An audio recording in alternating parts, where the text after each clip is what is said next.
Hi friends, welcome to my channel. ఈరోజు ఏంటంటే fish fry చేద్దాం ఫ్రెండ్స్. చూద్దాము ఏ విధంగా చేయాలో. దీనికోసం అల్లము, పసుపు, ఉప్పు, ధనియా పౌడర్, గరం మసాలా, నిమ్మరసం తీసుకుందాం ఫ్రెండ్స్. చూసారు కదా, కొంచెం పసుపు అంటే చిటికెడ వేసుకోండి.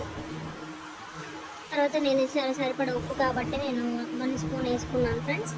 ఓకేనా. నెక్స్ట్ ఇందులోకి వచ్చేసి 2 స్పూన్ల కారం వేసుకున్నాము.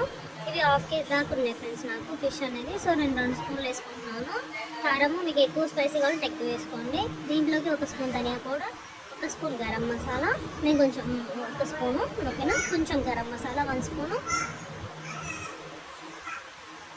1 or 1.5 వేసుకోండి, మీ ఇష్టం అనమాట. కొంచెం స్పైసీ ఎక్కువ కావాలంటే ఎక్కువ వేసుకోండి, లేకుంటే లేదు. దీంట్లోకి 2 స్పూన్ల అల్లం వెల్లుల్లి పేస్ట్. అప్పటికప్పుడు దంచింది అయితే చాలా బాగుంటుంది. నేను ఏంటంటే స్టోర్ చేయడం కోసం పసుపు వేసాను. అల్లం పేస్ట్లో ఏంటంటే తొందరగా అది ఖరాబ్ అవ్వదు అనమాట పసుపు వేయడం వల్ల. అల్లం పేస్ట్ అలానే ఒక నిమ్మరసం అనమాట. ఒక నిమ్మకాయ తీసుకొని రసం ముందుగా తీసి పెట్టుకున్నాను ఫ్రెండ్స్. వీటన్నిటిని కూడా బాగా కలపాలి. ఉప్పు, కారం, పసుపు, ధనియాల పొడి, అల్లం వెల్లుల్లి పేస్ట్, నిమ్మరసము, ఓకేనా. మీకు ఒకవేళ నిమ్మరసం తక్కువ ఉంది అంటే కొంచెం వాటర్ యాడ్ చేసుకోండి, ఓకేనా ఫ్రెండ్స్. చూసారు కదా, ఈ విధంగా కలిపినాక వీటిని మనము చేప ముక్క తీసుకొని ఒక దానికి పట్టిద్దాం ఫ్రెండ్స్. మసాలా ఎంత బాగా పడితే అంత టేస్ట్ వస్తుంది అనమాట చేప, ఓకేనా. చూసారు కదా, నేను ఈ విధంగా ఒక చిన్న ముక్కలు కొట్టించుకున్నాను, పెద్దవి తీసుకోలేదు. సో చిన్న వీటిని మంచిగా మసాలా పట్టించి 1 or 1.5 అవర్ మీరు మ్యాగ్నేట్ చేసుకొని మసాలాలు మొత్తం మ్యాగ్నేట్ చేసి పెడితే చాలా బాగుంటుంది. అప్పటికప్పుడు చేసుకునే కన్నా కూడా 1.5 అవర్ బాగా ఉంచండి. మీరు వీలైతే డీప్ ఫ్రిడ్జ్లో పెట్టండి, లేదంటే బయట పెట్టండి, ఏం కాదు, ఓకేనా. ఇలా ఫస్ట్ మనం పోతుంది కదా, ఇలా టర్న్ చేసినప్పుడు అక్కడ మసాలా అనేది పోయినప్పుడు నేను మళ్ళీ పైనుంచి యాడ్ చేశాను ఫ్రెండ్స్, ఓకేనా. చూసారు కదా, ఈ విధంగా అన్ని ముక్కలు కూడా నేను మ్యాగ్నేట్ చేసి పెట్టుకున్నాను. వీటిని ఏంటంటే నేను డీప్ ఫ్రిడ్జ్లో పెట్టుకున్నాను ఫ్రెండ్స్. చూసారు కదా ఎంత బాగా మ్యాగ్నేట్ అయిందో. సో వీటన్నిటిని కూడా ఈ విధంగా అన్నిటిని మ్యాగ్నేట్ చేసి పెట్టుకున్న తర్వాత దీంట్లో కొంచెం సరిపడా ఆయిల్ వేసుకోండి.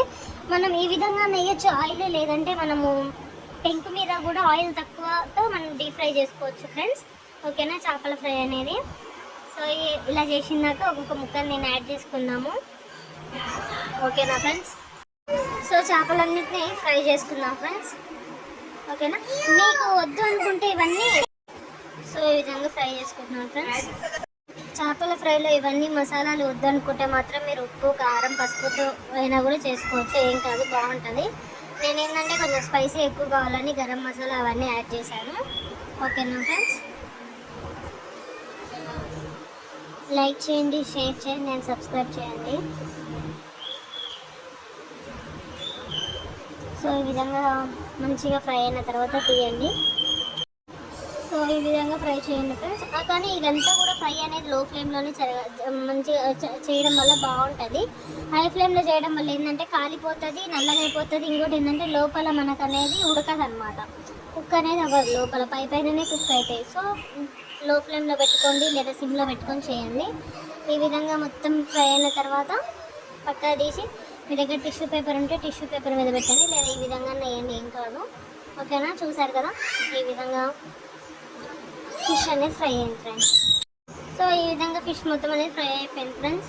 చూసారు కదా, మీ దగ్గర పెద్ద కళాయి ఉంటే పెద్దది పెట్టుకోండి, అది మన కంఫర్ట్ని బట్టి, ఓకేనా ఫ్రెండ్స్. చూడండి, ఈ విధంగా ఫిష్ చాలా బాగుంది. దీన్ని పప్పుచారులోకి తింటే ఇంకా బాగుంటుంది ఫ్రెండ్స్, ఓకేనా. Thank you for watching.